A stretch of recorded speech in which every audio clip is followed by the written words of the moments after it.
Hey guys, Michael and Damon here again from STEM Punks. We're going to give you a bit of a review of 3D printers today.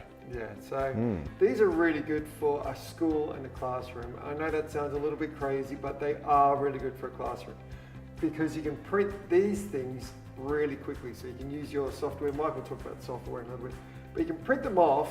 And I know it's a little bit of a hassle because usually in how I've seen it is they've been in a classroom, and after each one finishes, the teacher will have to go off, change the filament, pick it off and pull it away. So it's a little bit of fiddling around, but in terms of the product that you get, it's amazing. In terms of what you actually get. It is, and 3D printers come a long way as well. So we see this a lot when we go out to schools. So school spends a lot of money on big, massive printers. Now, we've taken a different approach when we set up our 3D printers. We tend to use quite low-cost printers. They're printed really good quality, but still low cost. And we'd rather have a few of these in parallel, because with 3D printing today, the biggest thing that it takes time, right? They're not very fast. Something like this might be fairly fast, might take you about 15 minutes to print or something like that. But if you start in doing more complex shapes like this one here, it takes a fair while to do. So having parallel printers gives you, first of all, redundancy, but also gives you that speed. Yeah, and how much do these go for? So these things here are about $1,000 each, ballpark, something like that. So if you are thinking about buying printers, don't go buy the big, 5-10 gram printers. They're great, of course, but they tend to be just gathering dust in the corner because they're too complex and just doing too much. Because when you look at using this in your STEM curriculum, is that you don't need to print massive objects, right? You look at these objects here, they're fairly small, but it's a really great learning exercise for the students to do this kind of shapes. So, and it's fun. It is really fun. It's great. Yeah. So a bit about 3D printers and I guess how the technology works. So the fancy printers print in a lot of different materials.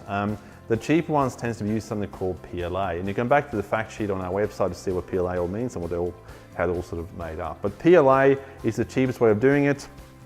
A kilogram of this stuff costs about 30-40 bucks, and they last for a fair bit. So PLA is one of the biggest ways we can use it. You can also use things like ABS for the more fancy printers. To be honest with you, if you're going to use this for a school, student projects, PLA is fine. It's cheap and it's fast to do. Yeah.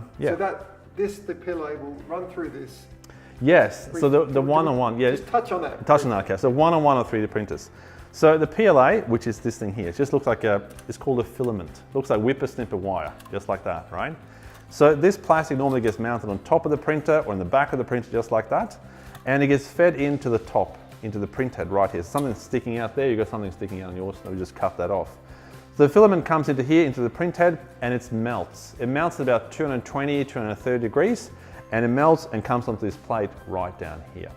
And the way a 3D printer works is that layer by layer by layer, it builds up the plastic until you get an object like this. And that's why it takes a bit of time to do it, because it's just one layer by layer by layer to get an object looking like this. Mm-hmm. And so a teacher with very limited experience or technology know-how with a little bit of tutorial, and you should be able to get that on our 3D design and printing, you should be able to get this working up and running pretty easily.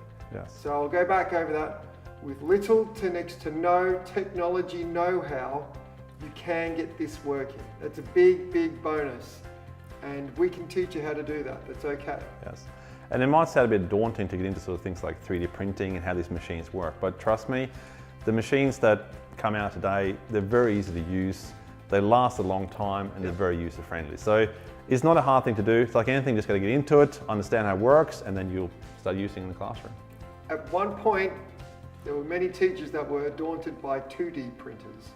Yes, and we got over that, right? Yes. Yep. Yes. This is what's going to happen. This is the next phase. Just accept it, you'll be okay. Yes. And just as a final note too, once the students get more advanced in their programs, they can start doing things like this. This is a class we ran in a grade 5. So the students designed their own drone frames, just like that. It cost about 10 cents to print one of these, and then put all the electronics on top to create flying drones. There's a lot of stuff we can do with these 3D printers, very cross-curriculum too. So don't be afraid, get started with 3D printing and check out our fact sheet too on the website. I think that's it. Yep. Good. Thanks guys, we'll see you again in our 3D printing and design programs. Take care, talk soon.